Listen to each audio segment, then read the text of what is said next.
الحمد لله والصلاة والسلام على رسول الله وعلى آله وأصحابه ومن والاه، وأما بعد.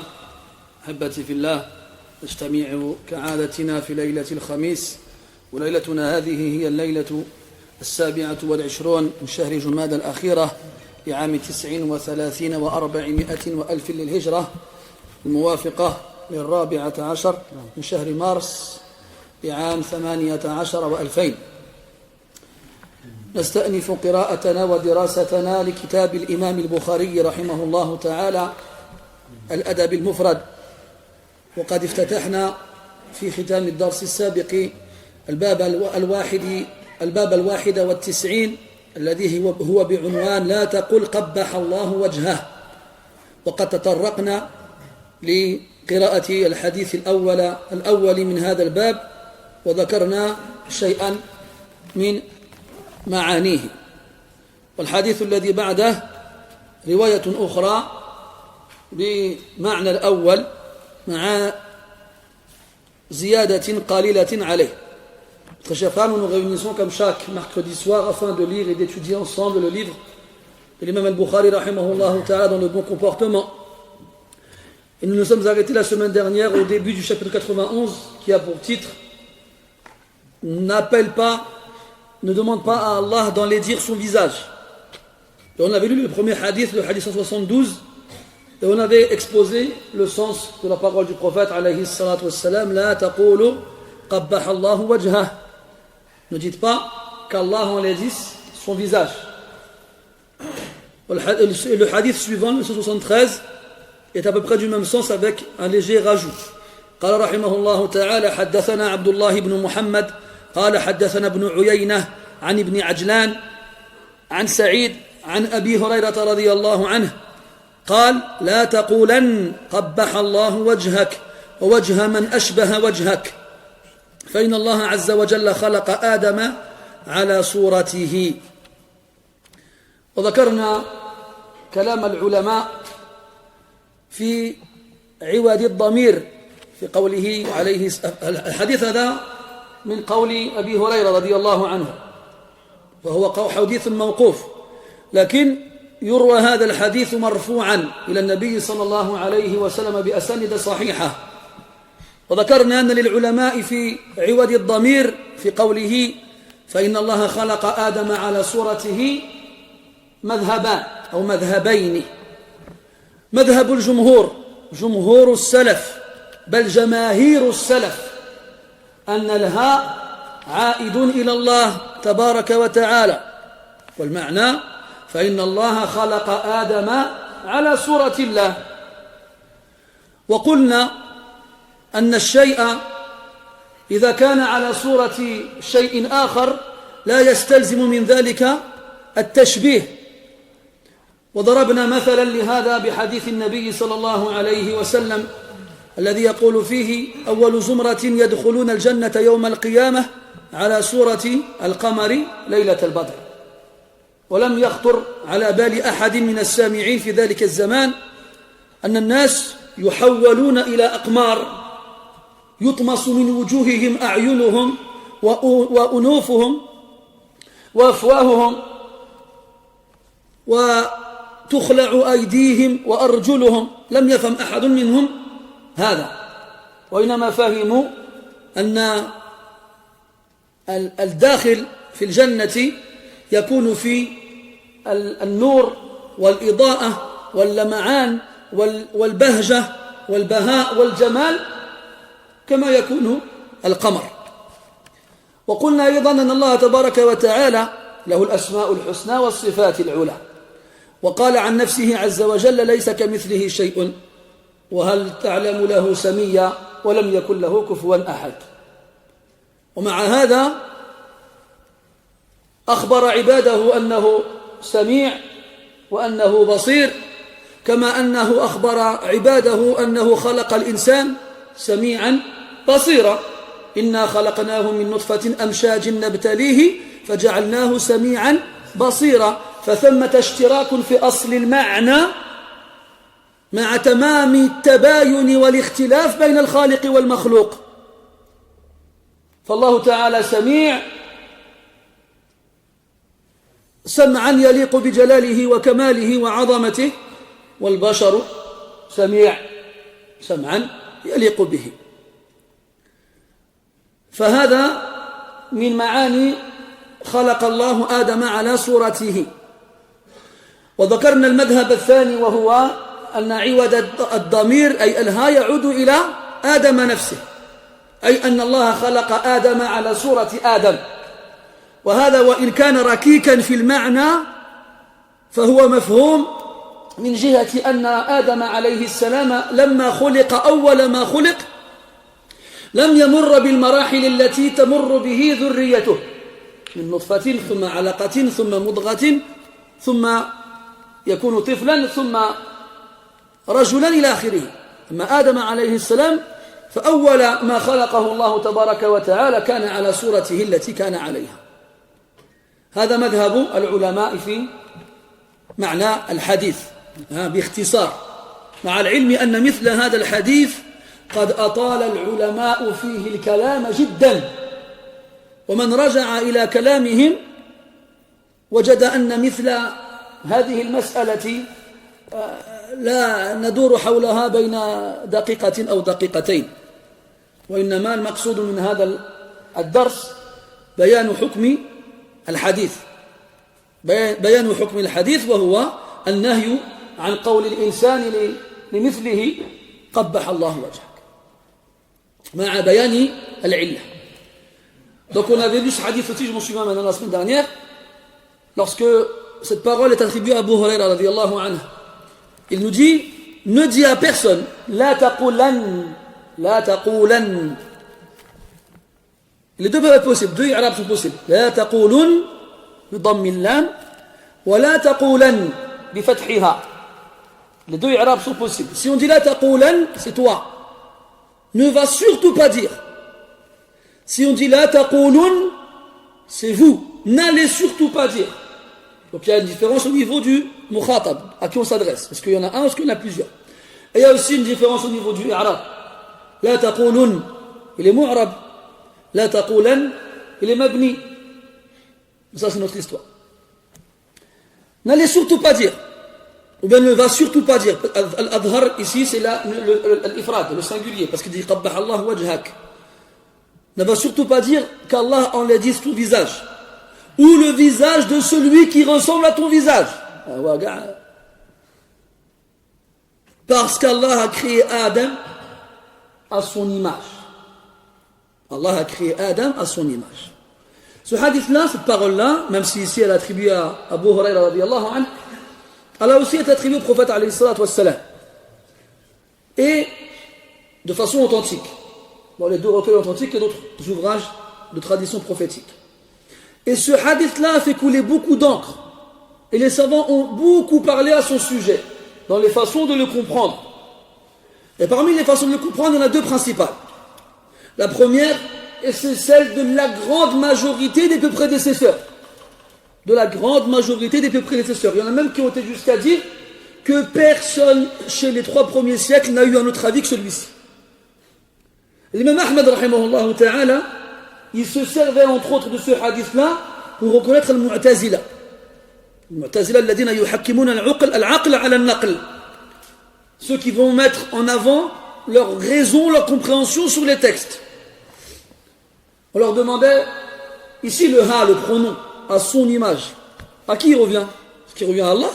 Ou bien est-ce qu'il revient à Adam? Eh bien, si vous voulez reconnaître un Mu'tazili, il demandait, du moins il regardait sa réponse. Et s'il disait que le pronom il revient à Adam, il disait toi tu es un Mu'tazili.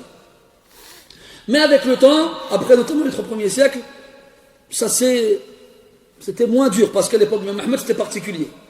Bref, les premiers ont dit que le pronom revient à Allah Azza wa Jal. C'est-à-dire qu'Allah il a créé Adam à son image. C'est-à-dire à son image, à l'image d'Allah subhanahu wa ta'ala. Et là, l'oreille de celui qui est averti se dresse. Comment ça? Allah dit dans le Coran, rien n'est comme lui. Il n'a aucun équivalent. Il n'a aucun égal. Comment est-ce qu'on peut faire le lien alors avec les versets et cette parole-là? Tout simplement en disant que le fait qu'une chose soit à l'image d'une autre ne signifie pas qu'elle se ressemble. Prouve cela la parole du prophète alayhi salatu wassalam, lorsqu'il dit que le premier groupe qui entrera au paradis le jour de la résurrection seront à l'image de la lune lorsqu'elle est pleine. Seront à l'image de la lune lorsqu'elle est pleine. Est-ce qu'on va comprendre cette parole-là? Que les gens, le jour de la résurrection, lorsqu'ils entreront au paradis, seront transformés en lune, en boule, à laquelle on enlèvera les yeux, le visage, le nez, la bouche, on enlèvera les mains et les pieds, et puis on les fera rouler jusqu'à aller au paradis. Personne n'a compris ça. Absolument personne. Alors, comment on va comprendre alors? On va comprendre qu'être à l'image de la lune, c'est-à-dire dans la beauté, et la clarté, et la lumière, et ainsi de suite. Les gens du paradis, lorsqu'ils entreront au paradis, ils seront lumineux, ils seront beaux, ainsi de suite. Donc voilà une première façon de comprendre la chose. La seconde, c'est quand il dit qu'Allah il a créé Adam à son image, il ne veut pas dire qu'il l'a fait comme lui. Parce qu'Allah il dit وَلَمْ يَكُنْ لَهُ كُفُوًا أَحَدٌ. Il n'y a rien qui ne lui est égal, semblable, équivalent, comparable. Cependant, Allah subhanahu wa ta'ala dans le Coran, il nous informe qu'il a des noms et attributs. Il est celui qui voit, il est celui qui entend. Dans de nombreux versets, Allah il parle de lui en disant Inna Allah kana sami'an basira. Allah il est audient, donc il entend, et il voit.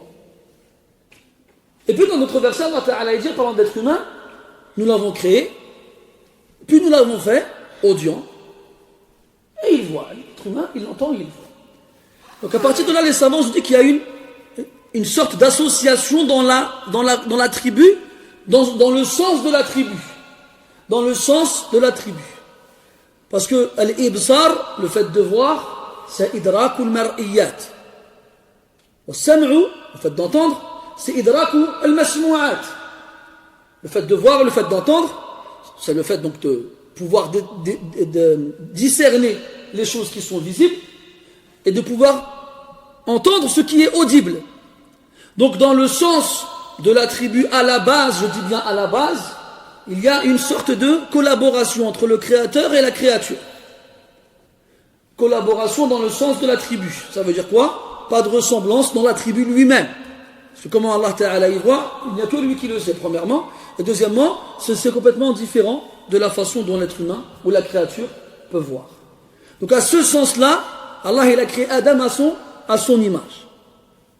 La deuxième interprétation que les savants ils donnent, parmi les premiers Ibn Hibban, rahimahullah ta'ala, que le pronom il revient à Adam.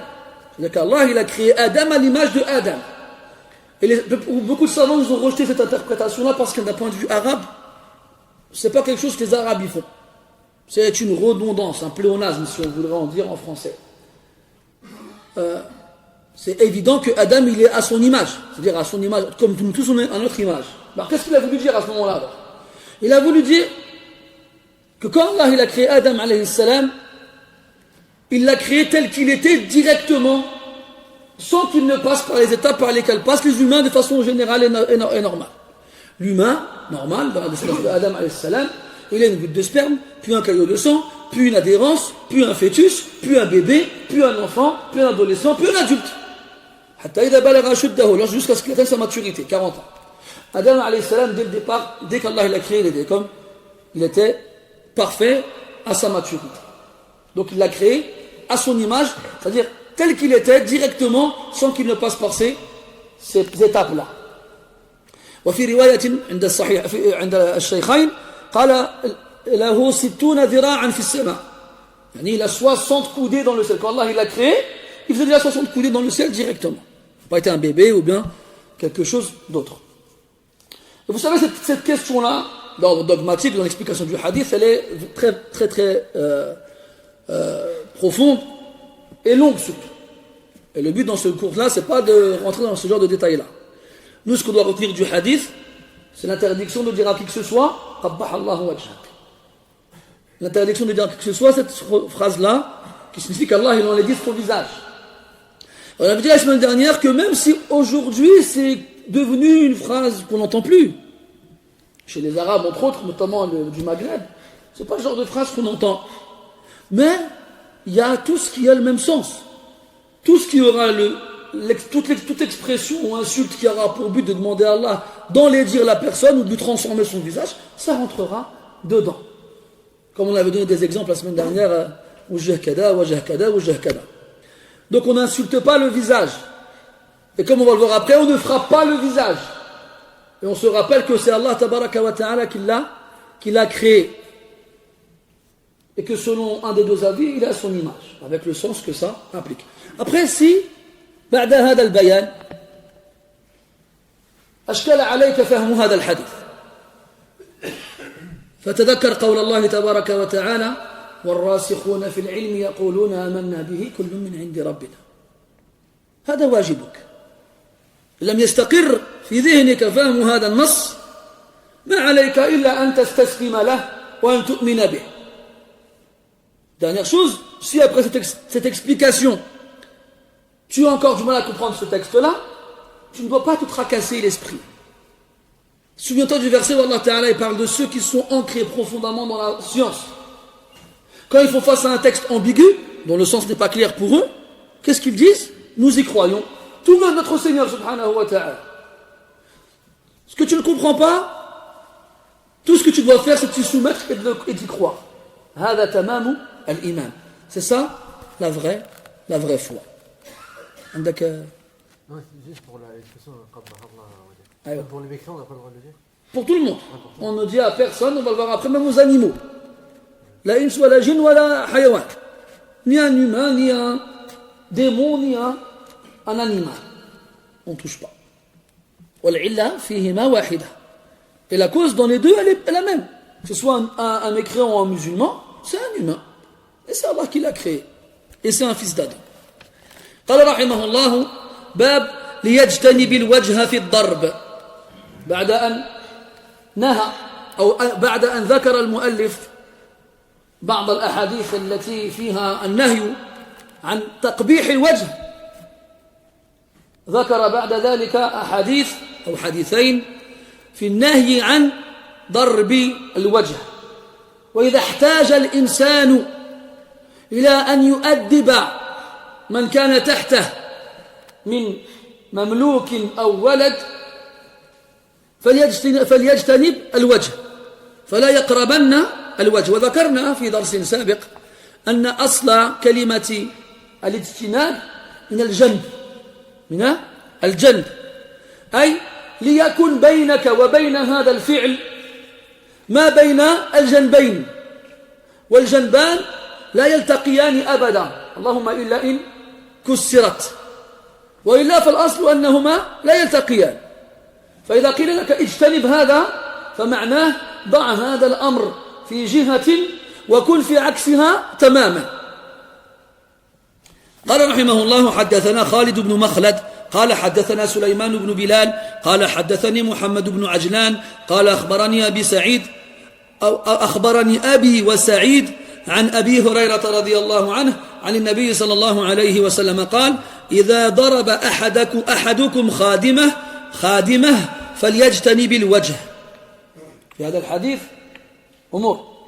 الأول إشارة إلى جواز العدول إلى ضرب الخادم للحاجة مع عدم مجاوزة الحدود لأننا سنرى بعد قليل إن شاء الله أن الذي يجاوز الحدود المسموحة في ضرب الخادم سيعاقب على ذلك وعليه كفارة إن يرد ألا تقع العقوبة عليه من الله سبحانه وتعالى. هذا شيء.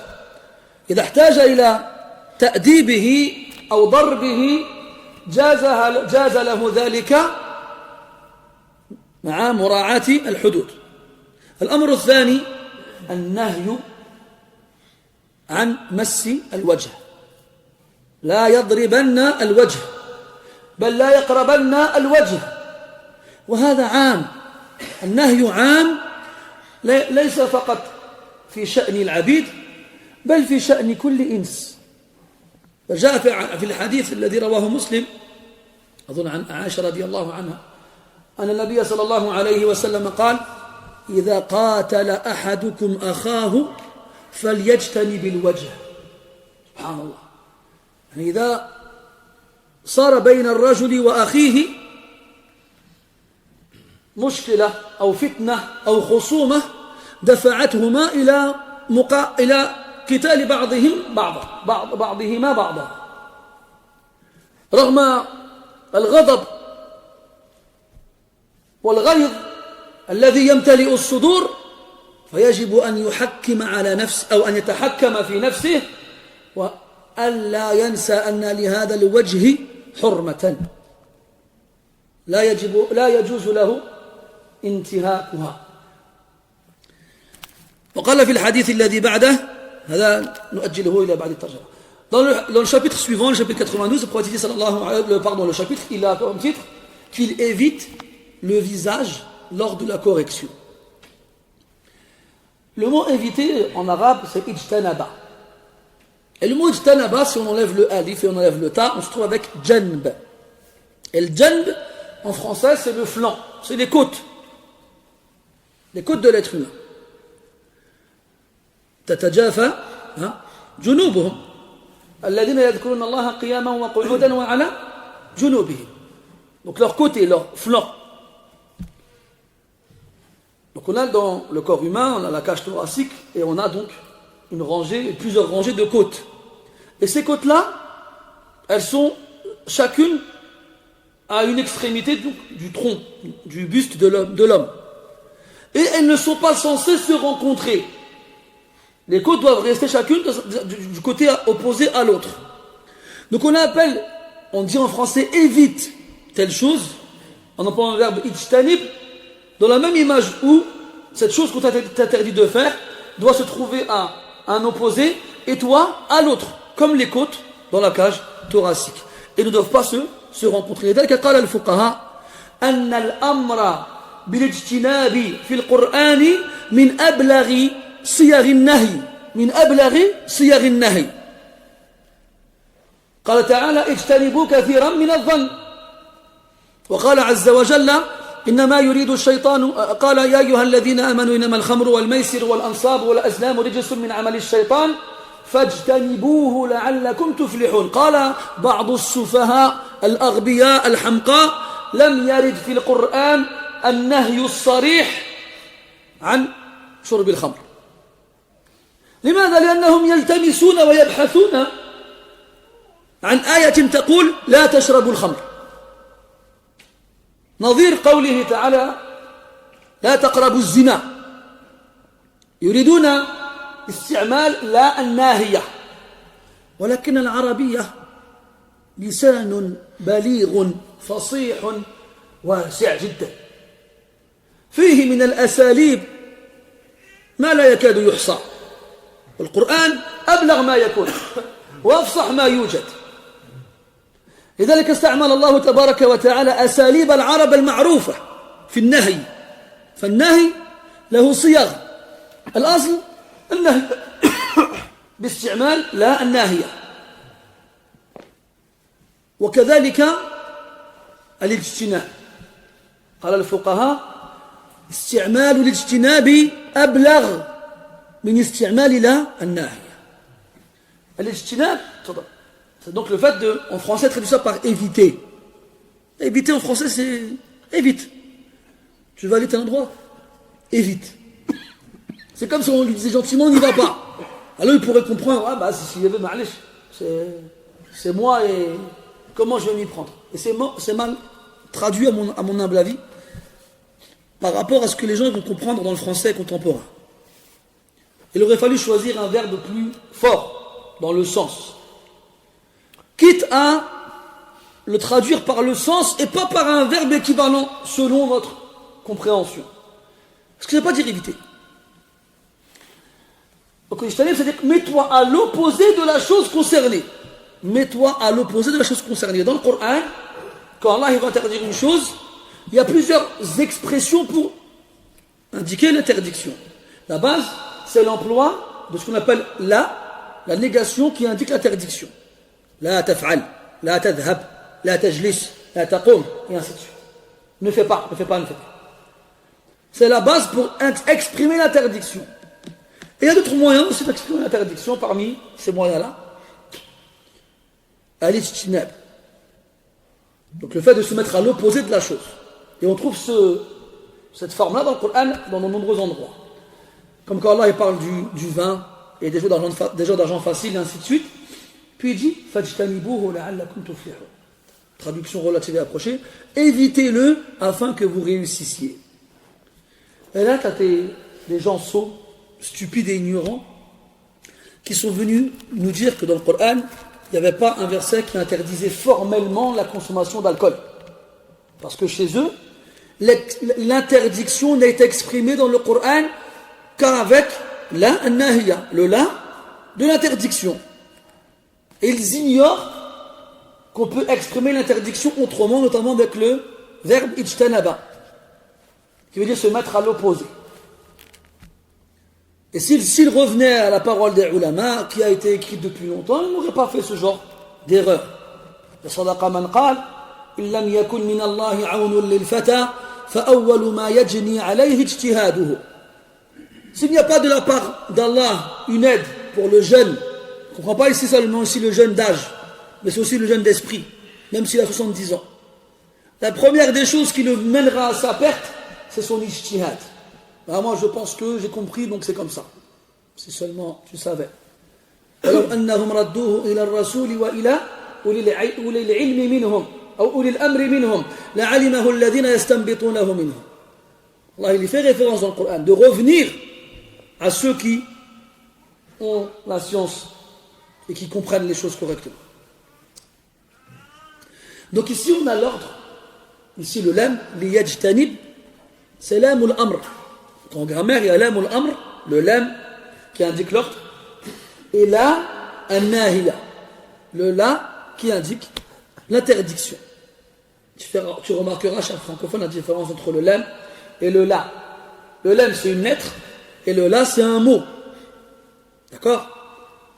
Donc il évite, on reprend la traduction classique, le visage lorsqu'il frappe, lorsqu'il corrige, lorsqu'il est amené à corriger. Donc après avoir interdit le fait d'agresser verbalement le visage de l'esclave, il interdit aussi d'agresser physiquement le visage de l'esclave. Le prophète dit sallallahu alayhi wa sallam, lorsque l'un d'entre vous frappe son esclave, qu'il s'éloigne du visage, Donc là on va retenir principalement deux choses. La première, l'indication à l'autorisation de corriger l'esclave s'il y a besoin, tout en prenant en compte les limites à ne pas dépasser. Quand on parle de correction, on ne parle pas de massacre ou de torture. Comme on avait vu avec l'autre qui avait jeté une torche allumée dans le visage de son esclave. Là, il y a des limites à ne pas dépasser. Et le but ici, c'est de corriger. C'est de faire comprendre l'erreur à travers une punition physique d'un certain degré pour que ça ne se reproduise plus. Bien entendu, dans les contextes de l'époque. Donc si jamais l'un d'entre vous est amené à devoir corriger son esclave, alors qu'il s'éloigne du visage. Et la deuxième chose, l'interdiction de toucher le visage. Cette interdiction-là, elle est générale. Elle ne concerne pas seulement l'esclave, mais elle concerne tout être humain. On verra même après que ça concerne aussi les animaux. Le visage, il a une sacralité qu'il ne faut pas toucher. D'ailleurs, dans un hadith, le prophète dit sallallahu alayhi wa sallam, lorsque l'un d'entre vous est amené à combattre son frère, qu'il évite de toucher son visage. Imagine-toi. Donc si jamais il y a un problème qui arrive entre deux musulmans et qu'ils sont amenés à en arriver aux mains, alors, malgré eux, sûrement s'ils en sont arrivés à ce stade-là, c'est que forcément il doit y avoir une colère, une fureur, une haine qui généralement rend aveugle, sourd, mais pas muet. Parce que la bouche, elle travaille. Alors, malgré cet état-là de colère, il faut toujours garder un contrôle sur soi-même et, dans le cas où des coups sont échangés, de ne pas viser le visage. Là, toujours, on a cette fameuse mode aujourd'hui, beaucoup chez les jeunes, de faire des sports de combat, du jiu-jitsu, du grappling, ou là, du krav maga, ou là, du je sais pas quoi, du MMA, ou je sais pas quoi. Et là, ils sont là en train de taper dans les sacs. Ah, je connais. Mais juste des noms, c'est tout. Ils sont en train de taper dans les sacs, ou bien. Et tout le temps, la même question, elle revient. Est-ce qu'on a le droit? Tu as le droit de t'entraîner, tu as le droit d'apprendre à te défendre. La ishkal, la haraj. Tu as le droit de garder une forme physique. Là, il faut que, si il y a affrontement ou confrontation, ne pas viser le visage. Ne pas frapper le visage. قال رحمه الله تعالى حدثنا خالد قال حدثنا سفيان عن أبي الزبير عن جابر رضي الله عنه قال مر النبي صلى الله عليه وسلم بدابة قد وسم يدخن من خراه أو يدخن من خراه لغتان قال النبي صلى الله عليه وسلم لعن الله من فعل هذا لا يسمن أحد الوجه ولا يضربنه. إذن هذا الحديث فيه روايات مر النبي بدابة أو مر على النبي بدابة عليه الصلاة والسلام قد وسم وجه هذه الدابة. والوسم هو التعليم الذي يكون على الدابة للدلالة على الملكية. وأخذ من الوسم بمعنى العلامة تعلمون هذا تعرفون هذا يضعون شيئا من الحديد في النار حتى يكون حاميا ثم يضعونه في جلد الدابة لتظهر علامة يعرف الناس بها أن تلك الدابة ملك لفلان.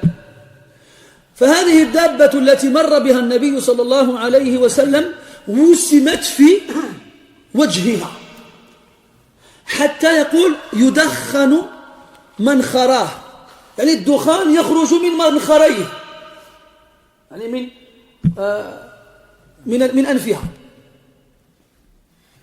فغضب النبي صلى الله عليه وسلم لما رأى هذا ولعن فاعله، لعن الله من فعل هذا، أي طرده من رحمته. وهذا الدعاء من النبي صلى الله عليه وسلم من أشد التحذير لمن كان له قلب أو ألقى السمع وهو شهيد. لا يسمن أحد الوجه، إذا احتاج أحد أن يسم دابته فلا يضرب الوجه بحديدته الحارة ولا يضربن، أي لا يضربن الوجه. من المقصود؟ الحيوان. فجاء النهي عن وسم الدابة في وجهها وضربها في وجهها. أما وسمها في غير وجهها فالجمهور على الإباحة ولا حرج في ذلك. أما الإنسان فلا وسم عليه لا في وجهه ولا في غير وجهه لكرامته كإنسان. وهذا يدل على أن الإسلام رغم كونه لم ينسخ الرق بالكلية وضع له حدودا تبين هذه الحدود أن هذا الإنسان وإن كان مملوكا لم يفقد كونه إنسانا، ولكونه إنسان فله حرمته، له حقوق. وسنرى بعد حين إن شاء الله أن حقه إذا بخس في هذه الدنيا اقتص الله تعالى له يوم القيامة. Dans ce hadith-là, on nous dit que le prophète alayhi salatu wasallam est passé près d'une bête qui a été marquée au fer. Là, vous voyez, les jeunes ils connaissent plus ça dans les films de cow-boy qu'en vrai. Là, les films de cow-boy, ils ont des grands ranchs avec des sortes de brochettes au bout de laquelle on trouvait une sorte de marque. Comment t'appelles? Et on la faisait chauffer à blanc dans le feu. Quand elle était bien chaude, on le posait sur le flanc, la cuisse, mouhim, de la bête. Comme ça, quand on laissait la bête aller paître dans le pâturage, on savait à qui elle appartenait. Ça existe depuis longtemps, c'est pas les cow-boys qui l'ont inventé.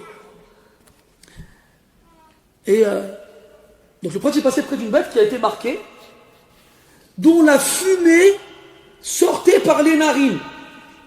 Ce qui signifie qu'elle a été marquée sur la gueule, sur le visage. Gueule, c'est pas péjoratif quand on parle d'un animal, au cas où vous ne sauriez pas.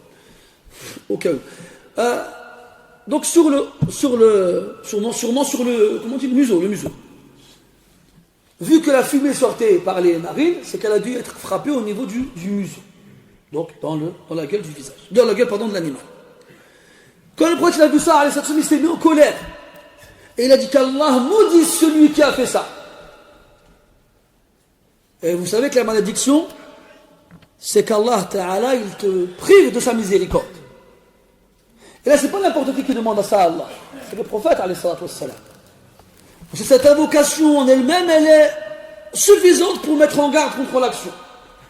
Si on sait que le prophète, il a été jusqu'à maudire celui qui a fait ça, ça nous fait comprendre quoi? Que hadha min kaba'iri dhunub. Ça nous fait comprendre que cet acte-là fait partie des grands péchés. Parce qu'on mérite la malédiction que si on a accompli un grand péché. Puis il a dit que personne d'entre vous ne marque au visage et qu'il ne le frappe pas. Donc si le prophète a précisé ici, alayhi salatu wassalam, le visage dans l'interdiction, ça signifie qu'en dehors du visage, il n'y a pas de mal à marquer sa bête, pour que les gens sachent à qui elle appartient. Et aussi, il a interdit de frapper le visage de la bête.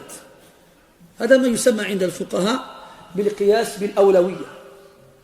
أي إذا نهينا عن ضرب وجه البهيمة فضرب وجه الآدمي من باب أولى. C'est ce qu'on appelle dans les fondements de la jurisprudence une analogie par la priorité. Ça veut dire quoi? Si on nous a interdit de frapper le visage d'un animal, d'une bête, qu'est-ce qu'on doit dire? Alors l'être humain, en priorité, on doit interdire de toucher à son visage. Et on a dit qu'on a le droit de marquer la bête ailleurs qu'à sur son visage. Quant à l'être humain, l'esclave, on ne le marque pas, ni sur son visage et ni sur son corps. C'est pas une bête, c'est un humain. Là, c'est pour vous faire comprendre, encore une fois, que le principe d'esclavage en islam, il n'est pas comme la vision occidentale contemporaine qu'on a de l'esclavage. Vision qui est réelle. Parce que c'est comme ça qu'eux, ils l'appliquaient. Alors ils pensent que tout le monde l'applique de la même façon. C'est pas un asservissement, une humiliation totale et absolue qui relègue l'humain au rang de simple propriété ou objet. Là. C'est un statut dans la société, particulier certes, mais qui n'exclut pas la présence de droit et qui n'exclut pas et qui n'enlève pas à cet esclave-là son rang d'humain. Il reste un humain avec toute la sacralité qui lui revient et il a des droits comme il a des devoirs. Comme son propriétaire a des droits et aura des devoirs. Et on verra que toute injustice faite à l'esclave est un grand péché qui doit être payé ici-bas ou dans l'au-delà. Ça dépend après la sorte d'injustice qui lui a été infligée. Mais quoi qu'il en soit, quelle que soit l'injustice qu'il subira, ça donnera à celui qui lui a fait cette injustice-là une obligation, soit de rendre à l'esclave ce qui lui est dû, ou soit de le libérer. Et s'il ne fait ni l'un ni l'autre, alors de la résurrection, Allah il lui rendra ce qui lui est dû. قال رحمه الله تعالى في الباب 93 باب من لطم عبده فليعتقه. تفضل. من غير إيجاب.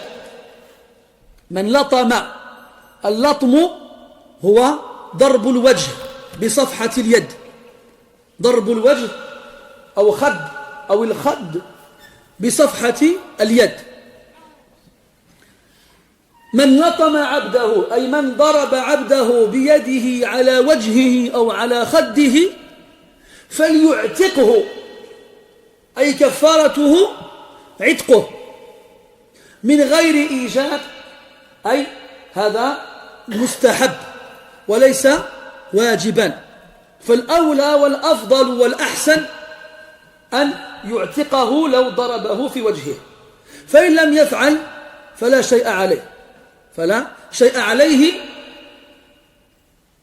يعني في حد ما.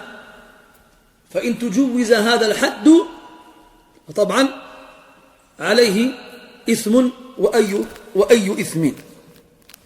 قال رحمه الله حدثنا آدم قال حدثنا شعبة قال حدثنا حسين قال سمعت هلال بن يساف يقول كنا نبيع البز في دار سويد بن مقر، فخرجت جارية فقالت لرجل شيئا فلطمها ذلك الرجل، فقال له سويد بن مقر ألطمت وجهها؟ لقد رأيتني سابع سبعة وما لنا إلا خادم، فلطمها بعضنا، فأمره النبي صلى الله عليه وسلم أن يعتقها. هذا الحديث يقول كنا نبيع البز، والبز هو الثياب أو أغراض المنزل، الأغراض المنزلية، ويسمى بائع هذه الأشياء بزاز. كنا نبيع البز، قلنا الثياب والأغراض المنزلية، في دار سويد بن مقر، وهو صحابي جليل رضي الله عنه. فخرجت جارية، خرجت امرأة مملوكة في دارهم، فقالت لرجل شيئا لا ندري ماذا قالت له. ماذا فعل الرجل؟ لطمها أي ضربها، صفحها أي صفعها عفوا، ضربها في وجهها. فشاهد سويد بن المقرن هذا الأمر وسأله ألطمت وجهها؟ وهذا يدل على وجوب النهي عن المنكر، وأن من رأى منكم منكرا فليغيره بيده، فإن لم يستطع فبلسانه، فإن لم يستطع فبقلبه، وذلك أضعف الإيمان. وقل ما ينبغي أن يفعل المشاهد لهذه المنكرات إن أمن الفتنة والضرر أن يشير، هذا منكر ولا يجوز السكوت على مثل هذا، اللهم إلا إن خيف على النفس. ثم أخبره بقصة وقعت له في أيام الصباه، قال لقد رأيتني سابع سبعة، يقصد عدد أفراد أسرته، وكان أصغرهم سنا، لذلك قال سابع سبعة، كنا 7 أفراد وأنا آخرهم أي أصغرهم. لقد رأيتني سابع سبعة وما لنا إلا خادم، فهم عدد غير قليل ومعهم خادم واحد، والكثرة تقتضي كثرة وجود الخدمة، لكن لقلة ما في ذات اليد ولفقرهم وحاجتهم لم يمتلكوا إلا خادما واحدا، فلطمها بعضنا، وسوف نرى لاحقا أن اللاطم هو نفسه. فأمره النبي صلى الله عليه وسلم أن يعتقها مع حاجتهم إلى هذه الجارية، مما يدل على أن كفارة لطم الجارية أو الغلام عتقها، وليس على سبيل الوجوب كما سبق في عنوان الباب. Donc dans ce hadith-là, Hilal ibn Yassaf nous dit qu'on se trouvait dans la maison de Suwayd ibn Muqarri, Suwayd ibn al-Muqarrin, c'était un compagnon du prophète sallallahu alayhi wa sallam. Ils étaient chez lui pour lui vendre des vêtements ou des affaires de maison. Alors qu'ils se trouvaient chez lui à lui proposer leurs articles, une esclave est sortie et a dit quelque chose à un homme. Qu'est-ce qu'elle lui a dit? On ne sait pas. Est-ce qu'elle lui a mal parlé? Est-ce qu'elle lui a insulté? Est-ce qu'elle l'a insulté? Est-ce qu'elle a dit une chose qui lui a déplu? Est-ce qu'il s'est senti insulté parce qu'une esclave lui a parlé? Allahu a'lam, on ne sait pas. Qu'est-ce qu'il a fait en tout cas? Il l'a giflé. Il l'a giflé. J'ai traduit le titre du bab ou pas en français? Je ne me souviens plus. Là. Le titre du chapitre, c'est celui qui gifle. Donc gifler en arabe, on dit latama. Donc comme en français, c'est frapper avec la paume de la main ou avec la main le visage ou plus précisément la joue. Celui qui gifle son esclave, qu'il le libère. Mais pas de façon obligatoire. Ça veut dire que c'est très recommandé pour celui qui en arrive jusqu'à gifler son esclave de le libérer. Mais ce n'est pas non plus une obligation. Donc la base, dans l'ordre qu'on trouve dans les textes, c'est l'obligation. Sauf si on a un élément qui va détourner l'obligation vers un degré inférieur, la recommandation ou l'autorisation. Donc si le Bukhari il a déduit que ce n'était pas obligatoire, c'est qu'il existe des textes qui prouvent que si on ne le fait pas, alors il n'y a pas de péché. Donc on a cette histoire-là avec Suwayd ibn Muqarrin. Donc il y a l'homme qui a frappé l'esclave. Pour quelle raison on l'ignore. Mais Suwayd il l'a vu. Il a assisté à la scène. Il a dit, tu l'as giflé là? Il a repris en lui posant la question. Ce serait bien qu'il l'a giflé, mais il veut le mettre face à sa responsabilité. Tu l'as giflé là? Et là ça nous montre l'obligation d'interdire le mal, de reprocher le blâmable quand on y assiste. Le prophète dit sallallahu alayhi wa sallam, si l'un d'entre vous qui assiste à un mal, qui voit un mal, quelque chose de blâmable, qu'il l'interdise avec sa main si l'on est capable. Si l'on n'est pas capable, alors avec sa langue.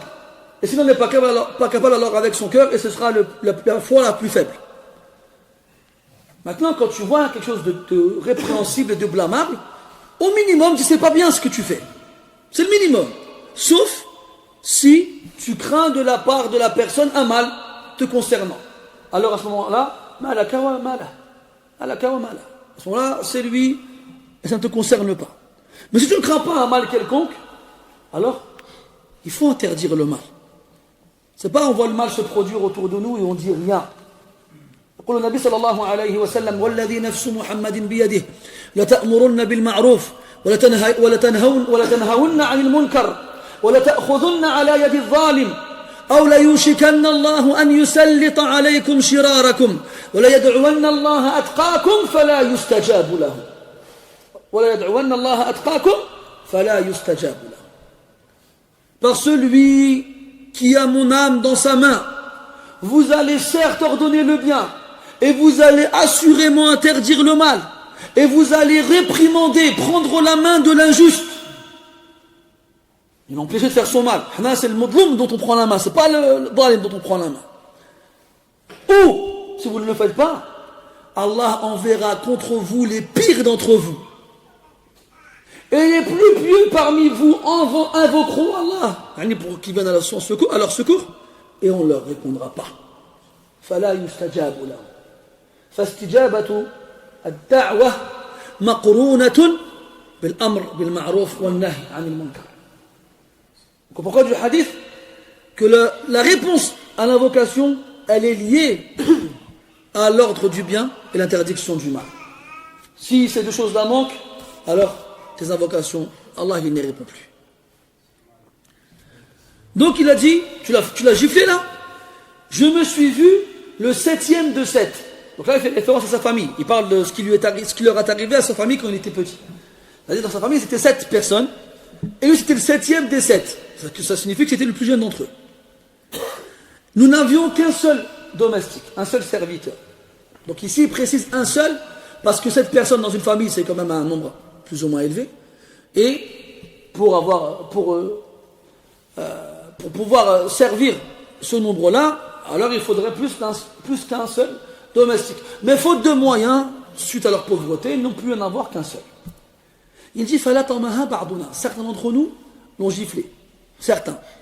Mais on verra dans d'autres versions du hadith qui parle de lui-même.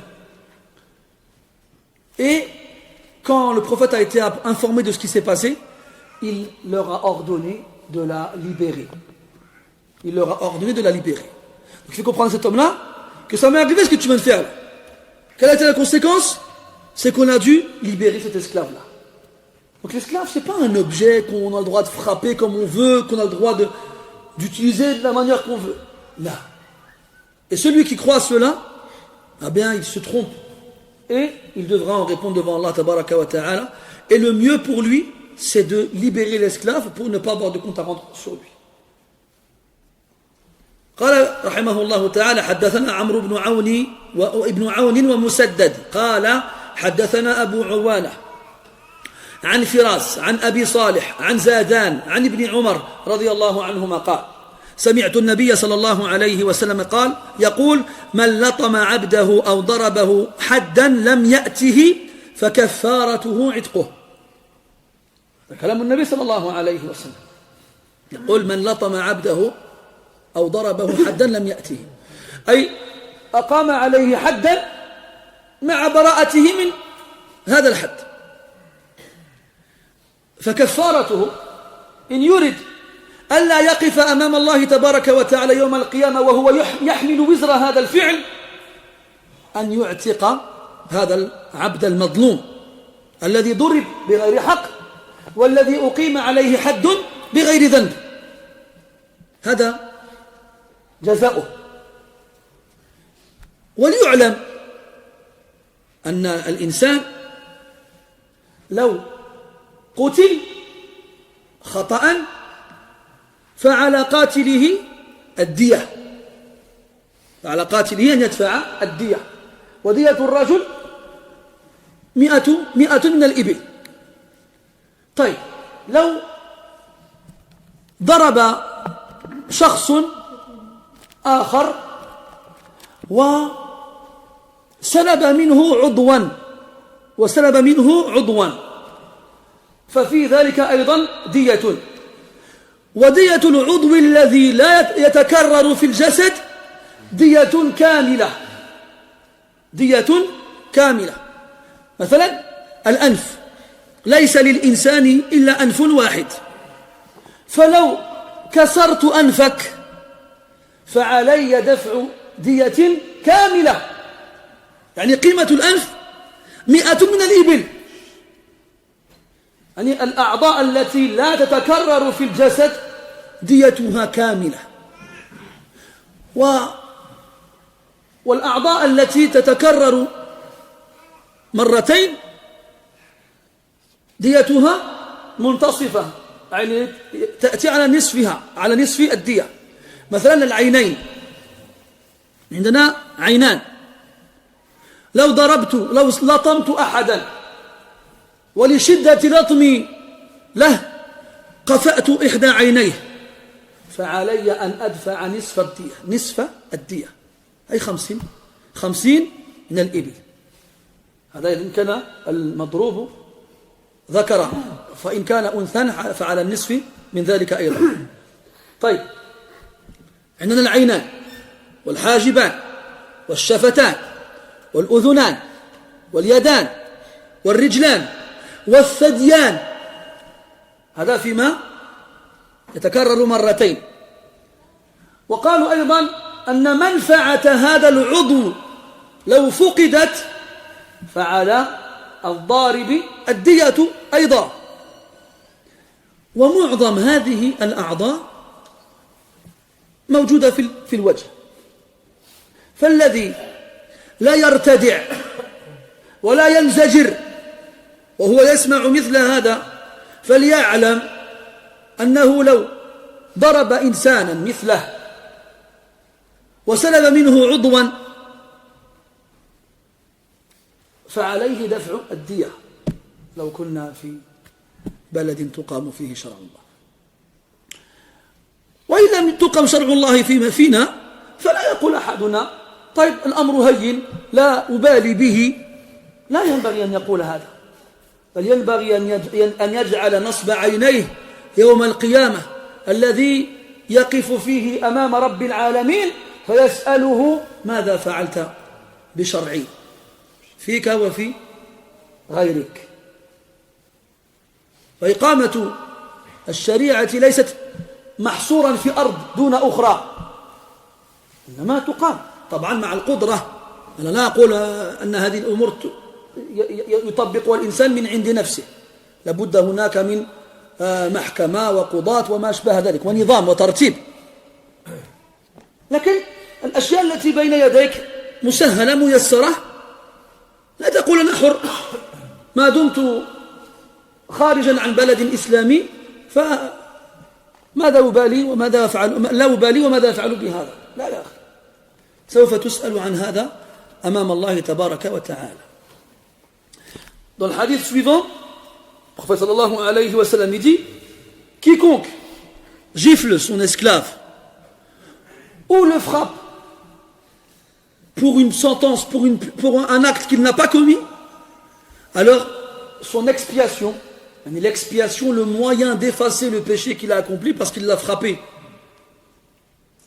au visage ou parce qu'il lui a fait subir une peine qu'il ne méritait pas, alors il a une expiation à devoir faire.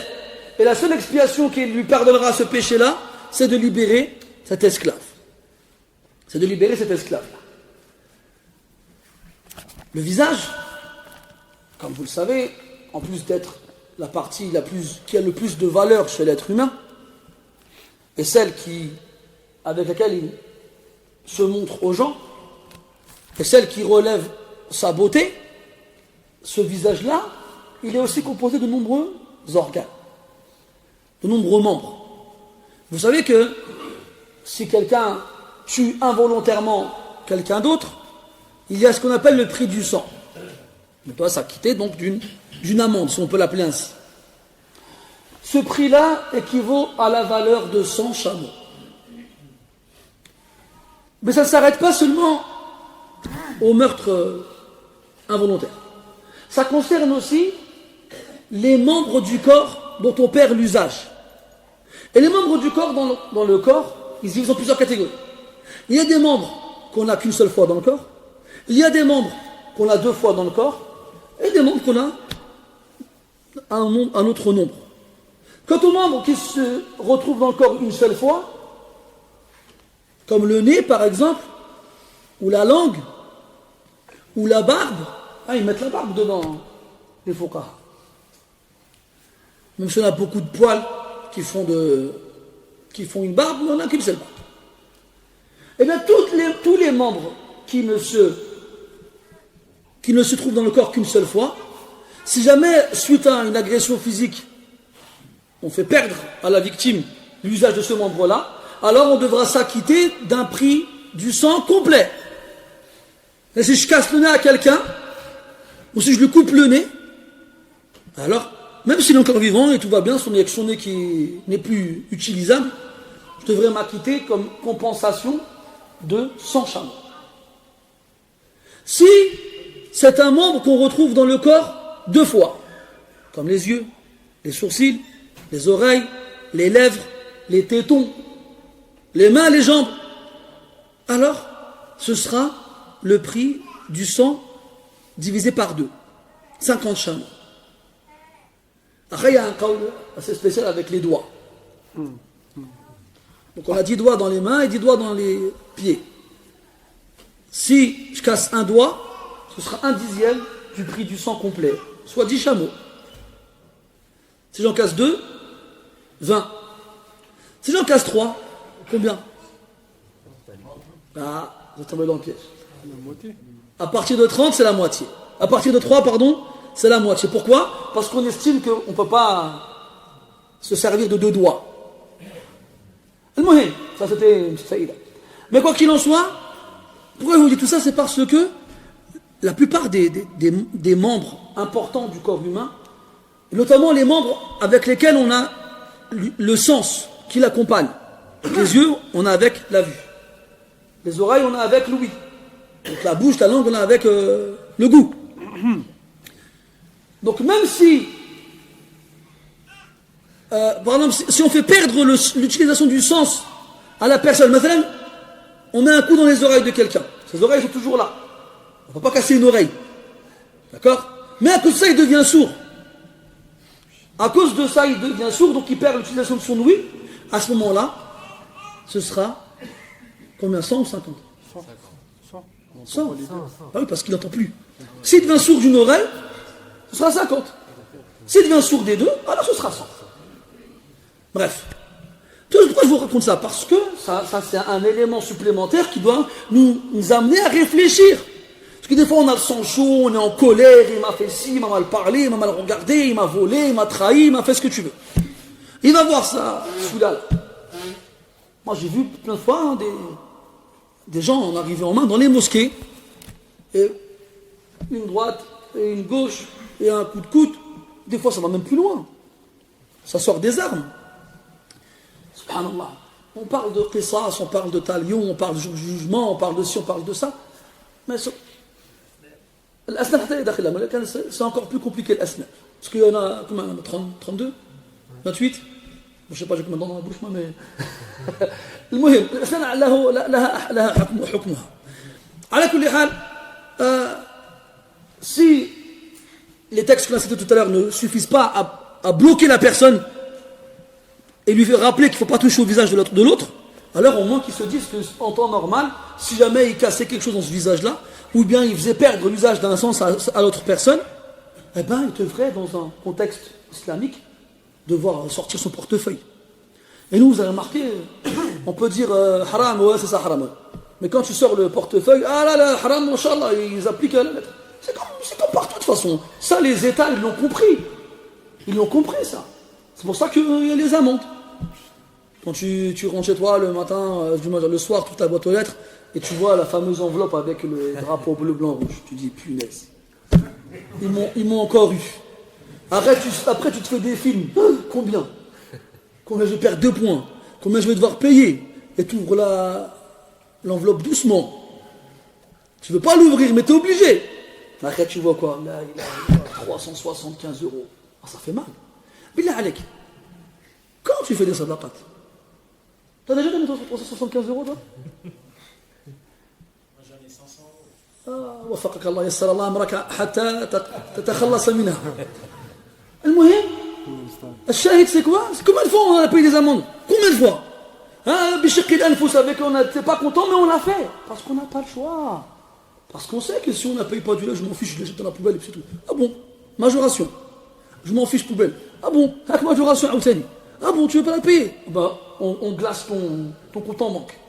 Saisie de l'huissier. Tu ne gagneras pas. C'est que tu ne gagneras pas avec l'État. Tu crois que tu vas gagner avec Allah subhanahu wa ta'ala? Tu crois? Il faut que ce khawf là qu'on a à cause de perdre son argent, on doit l'avoir encore plus de perdre ses hasanat devant Allah subhanahu wa ta'ala.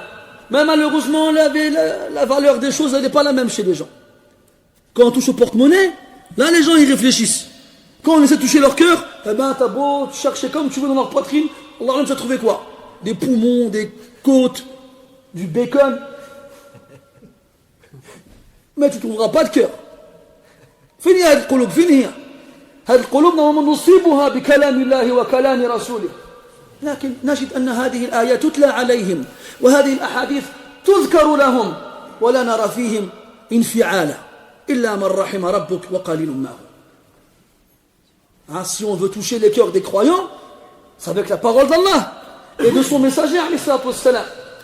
Mais on leur récite ces versets et on les informe de la parole du prophète, mais on ne voit pas de réaction.